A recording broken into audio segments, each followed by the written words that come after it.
Hi everyone, this is Ida of Created to Create. Welcome back to my channel. If you are not 18 years or older, this video content is not intended for you. I have a project share today. I have been working on my little, y'all remember the little train case here. Let me refresh your memory really quick.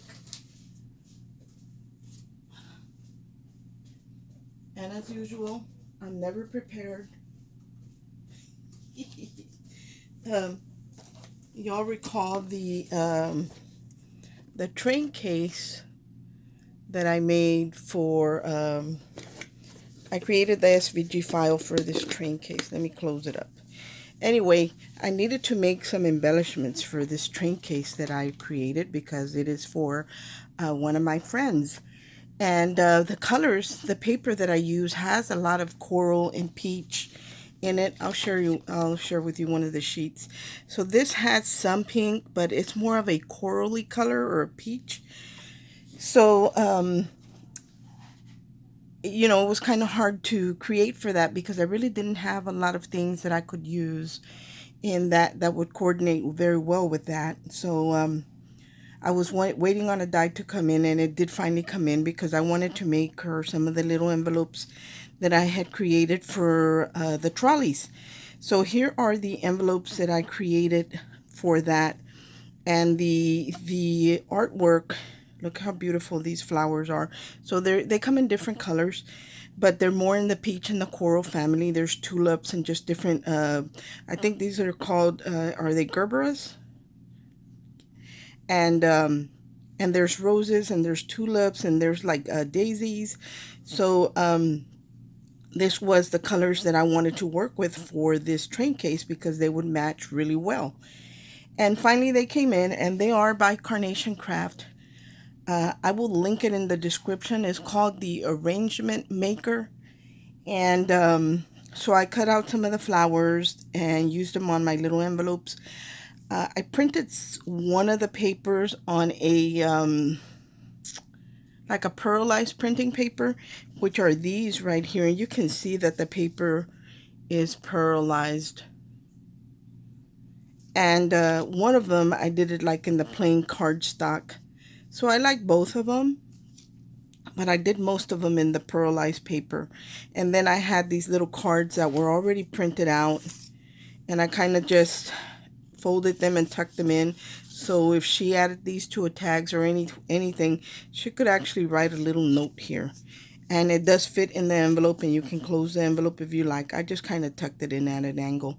Another thing I was waiting for is the wax seal that I had ordered with the wax beads, and these are clear and they look like honey.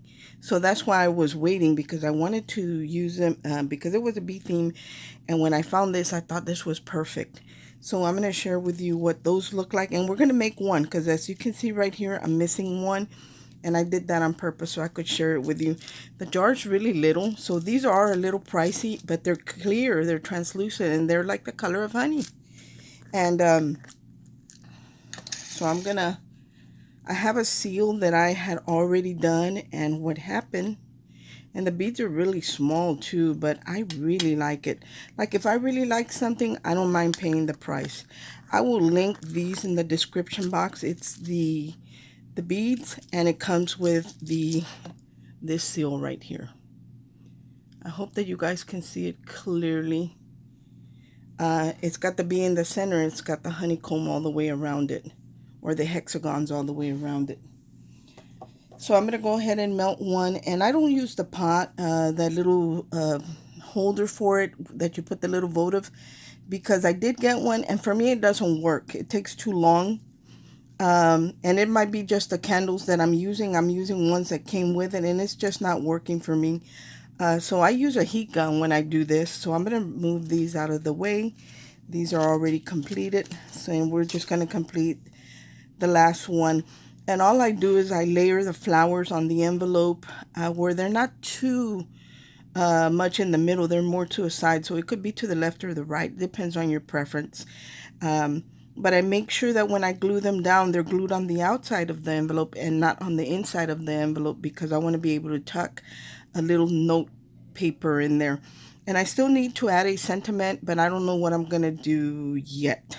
So that's why they don't have a sentiment on them. So let's create the last wax seal. And let me just move this stuff. So I got a couple things I want to share with you, but let's do this one first. So as you all know, I use this silicone mat to make my wax seals on because they don't stick. They're pretty much the same size all the way around. No matter how many I make, they're more consistent. So it's going to be a little loud, guys, and I'm going to be off to the side using just my heat gun to melt the wax. So I'm not going to be talking too much because I'm going to have to be screaming. And I kind of just heat the bottom of the spoon, and I also heat the top, like right above it. And this works pretty fast. As you can see, it's already melting. The reason you see the seal in there is because I tried to make a hole in it. And these, when you try to make a hole with this type of wax, it snaps. So you would probably have to use like a little drill to make a hole. Because mine snapped. So that's why I'm having to make another one. So I'm going to move it back out of the way, guys, so I can see what I'm doing. I already shared with you how I do that. And all I'm doing is melting the wax with my heat gun. Almost there. And you want to make sure that the wax is nice and melted. Like if I show you this, you can see there's a little solid piece in the center. And even though the top wax is moving, I can see that that's still solid in there. So I want to make sure that it's all clear. Melt that little piece in there. Don't heat it up too much because you don't want to get bubbles in it, but you're starting to see that it's starting to melt. It's starting to disappear. So I think that's pretty good. I think that's pretty good. I'm just going to pour it in one of these little crevices, compartments, whatever you want to call them. And I'm going to put my seal right in the center, and I'm going to leave it for a little bit. I need to get a napkin. Always make sure to wipe off the bottom when it drips, because if you don't and you heat it up, that is probably going to cause problems. You know, the wax would probably fall into your heat gun if that's how you're doing it. So you want to make sure you have a napkin handy to wipe that off while it's still hot. And the way I put it on, oh, let me turn on my hot glue gun.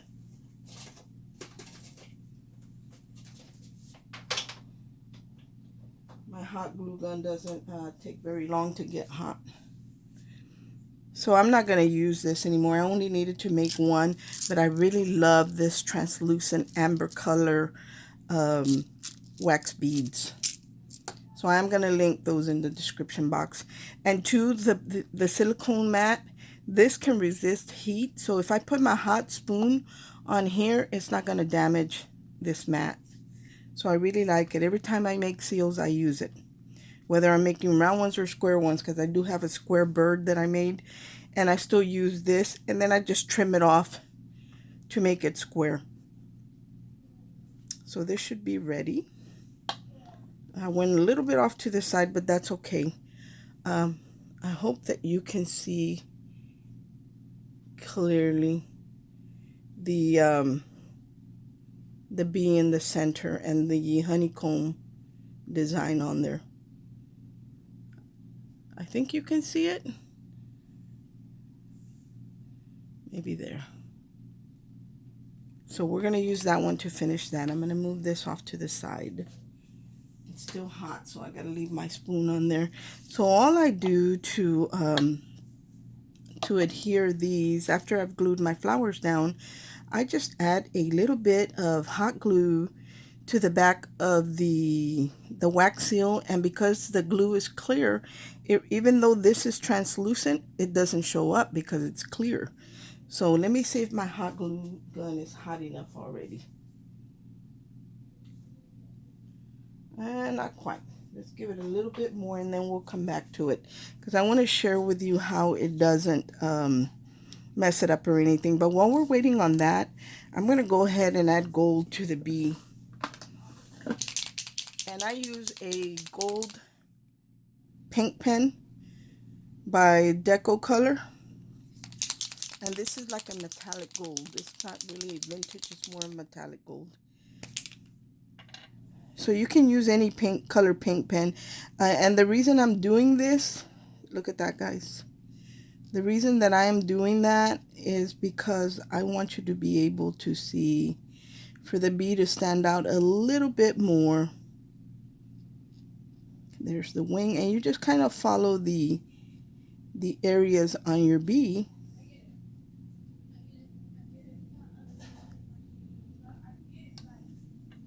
So there is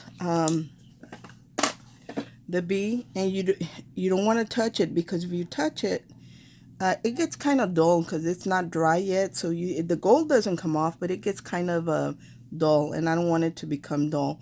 But look at how pretty that is.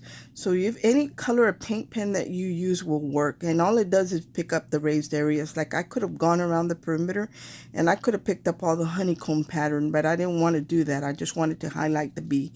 So I think that my hot glue is hot enough. So let's do that. And this is a hot glue gun that I use. It is a cordless one that I really like, and it's a fine tip. So see, I just add a little dab of glue to the center, and I'm gonna set it down. And I was gonna push the center. I forgot that I had just painted it. So I'm not gonna, normally I'll push the center, but not in this case because I just painted it and I don't want to make it dull. But there it is. That's how you attach that. So I love the way these look. Another thing that I was making were some bows. And I haven't made bows in forever, it seems like. I do like bows, but I normally don't do packaging or stuff like that. Like I don't add bag toppers. I don't know why I don't do that. I like the way it looks, but I don't do it. But because this is for someone else who, she says she has a hard time creating embellishments, so that's why I'm creating these for her. So this is my Creative Times bow. I think this is the medium one.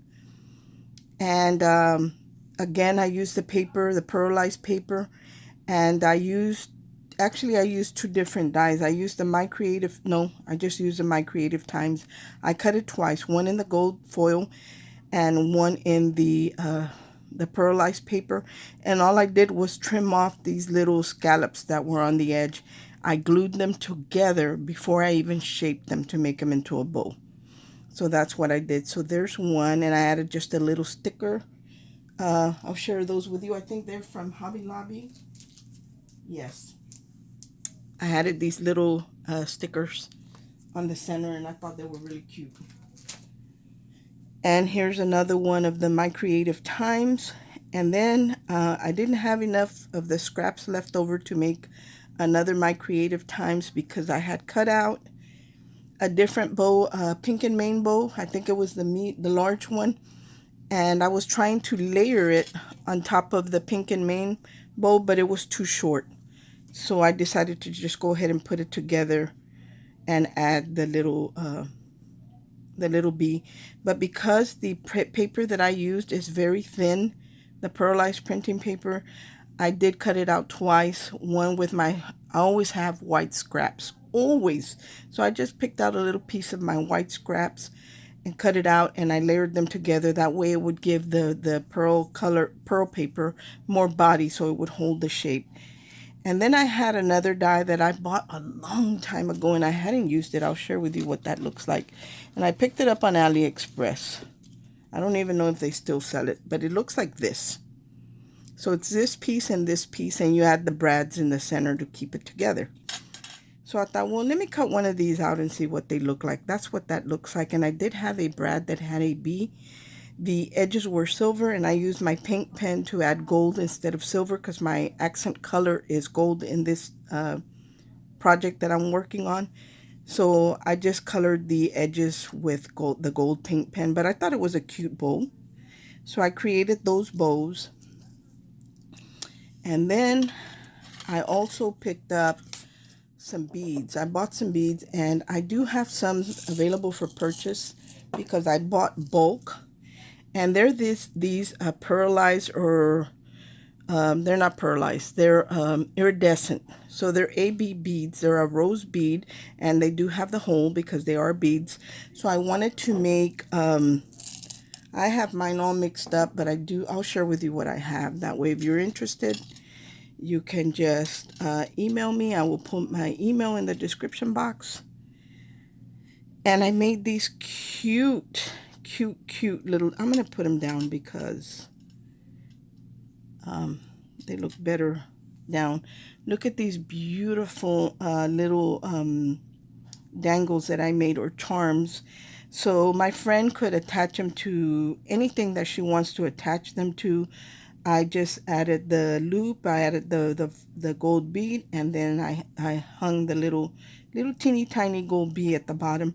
But they don't have anything up here. They don't have a lobster claw clasp or anything. So these are just charms that she can add to anything that she wants. I was going to add them to the bows, and then I changed my mind and decided to go with the little bee up here. But I love the way that these came out. So I'm going to share with you the colors that I have in these if you're interested. And they're very reasonable. They are $2.25 for a package of 25. So I'll share with you the colors. Like, you have an option to get the mixed. And then I have them. I only have 4 of the mixed colors. A baby blue. I'll leave those there. And I only have 2 of the baby blue. The pink, and they're all iridescent. I only have 3 of the pink. And if you are a mint fan, I only have 1 of the mint. Look at how pretty those are. The color is beautiful on these. I also have them in like a ivory or a cream color. It's not a white. It's more like a pale, like an off-white. And they are, again, iridescent, so they're beautiful. I have 2 of those. They also come in a hot pink or a darker pink. Not really a hot pink, just a darker pink. And in those, I have I have 4 of those in the hot pink. And then in the peach or coral, I only have 1. I have 2 in the yellow. Look at how pretty the yellows are. I know I should have probably added some of the yellow, and I still might, dangles, but I'm working more with the corals and the creams. So there are the yellows. I only have 2 of the yellow. 2, and then I have 2 of the lavender. So there is the lavender. But look at how pretty they are. So if you're interested, I will put my email in the description box. They're $2.25 a pack. And it's if you email me, I'll give you the payment information. It is going through PayPal. But that is all that I wanted to share with you all today. I hope that you like the embellishments that I created, and I hope that it gives you ideas if you're creating your own embellishments. Like I said, I'm still working on the box. The box is still mostly empty because I was waiting on these things to come in, but now that they're here, I can actually work on it. Thank you so much for watching. I hope everyone is having a great day, and God bless. Bye.